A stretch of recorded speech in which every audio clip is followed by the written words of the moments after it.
If you're planning to sell your property, here's a question. Why should a buyer choose your property when there are another 10, 20, or even 50 competing listings available? Many sellers think selling a property is quite straightforward. Take some photos, put it on the property portals, set an asking price, wait for buyers.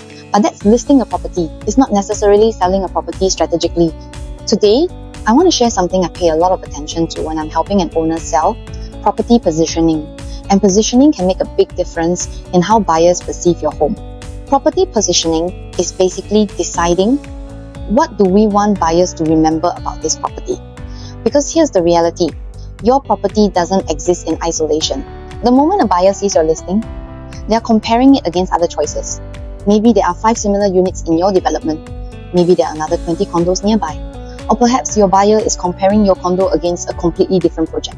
So before I market a property, I want to answer one question. Why should the buyer choose this property instead of everything else they can buy within the same budget? That becomes the foundation of our marketing strategy. Let's say you're selling your property for 1.8 million.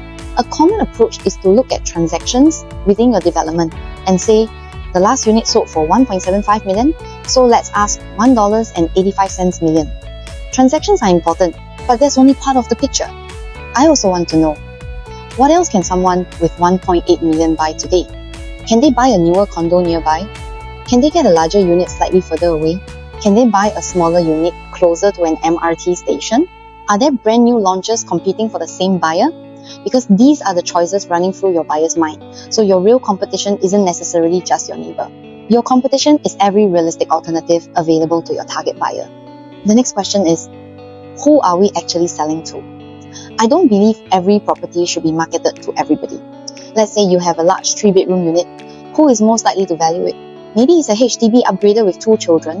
They may care about schools, bedroom sizes, storage, an efficient layout, MRT accessibility, and whether the monthly commitment is comfortable for the family. But an investor looking at exactly the same property may be thinking, what's the rental yield?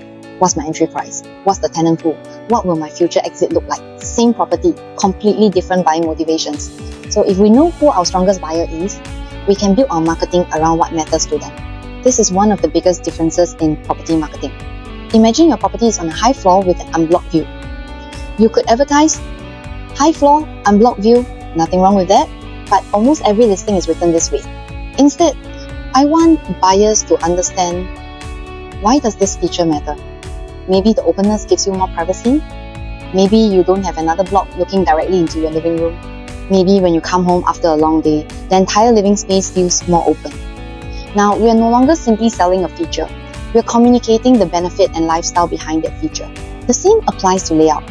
Instead of simply saying 1,200 square feet, I might ask, how much of that 1,200 square feet is actually usable?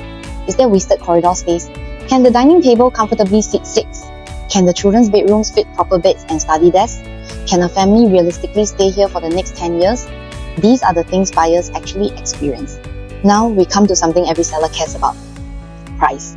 I don't see pricing as something separate from marketing. Pricing itself sends a message to the market. If you position your property as premium, then we need to demonstrate why it deserves that premium. Maybe it's beautifully renovated, maybe it's a rare stack, maybe it's one of the best facing units, maybe there are very few comparable units available. But simply asking a higher price doesn't automatically make a property premium. There must be a reason for buyers to accept that value. On the other hand, sometimes our strategy may be to position the property very competitively to create more attention. The important thing is, there needs to be a strategy behind the asking price. Not simply, my neighbor is asking 2 million, so I'll ask 2.1 million. Once we've decided how to position the property, everything needs to tell the same story. The photography, the video, the listing headline, the description, the viewing experience, even how I conduct the viewing.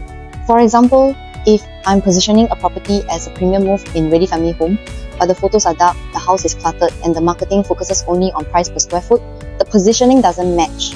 But if we're targeting families, we can show them how the spaces actually work for family life. If we're targeting investors, the presentation should contain more numbers and market evidence. If we're targeting lifestyle buyers, the visuals become even more important. The marketing should reflect the buyer we're trying to attract. This is another misconception.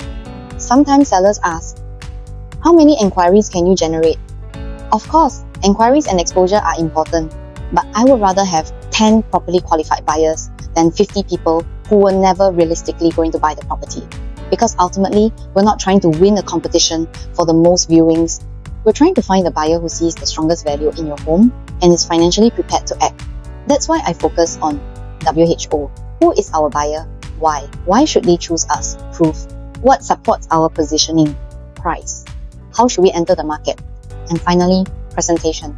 How do we communicate all of this effectively? I've helped many HDB and private residential homeowners sell their properties, and one thing I've learned is this. The property that sells at the best price isn't always the nicest property, and it's not always the cheapest one either.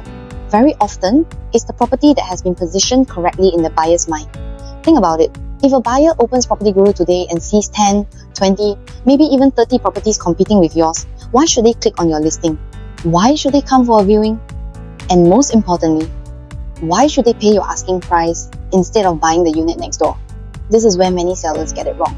They think selling means take some photos, put the property online, set an asking price, wait for enquiries that's listing a property. Selling strategically is different. Before I market a property, I want to answer 3 questions. Who is most likely to buy this home? Why should they choose this property over the competition? And how do we make them see the value before they start negotiating the price? That's what we call property positioning. If you're considering selling your HDB, condo or landed property and you're not sure how your home should be positioned in today's market, feel free to reach out to me. I'll first look at your property, your competition, your potential buyer profile and your objectives before recommending a strategy. I'm Joelynn. See you soon.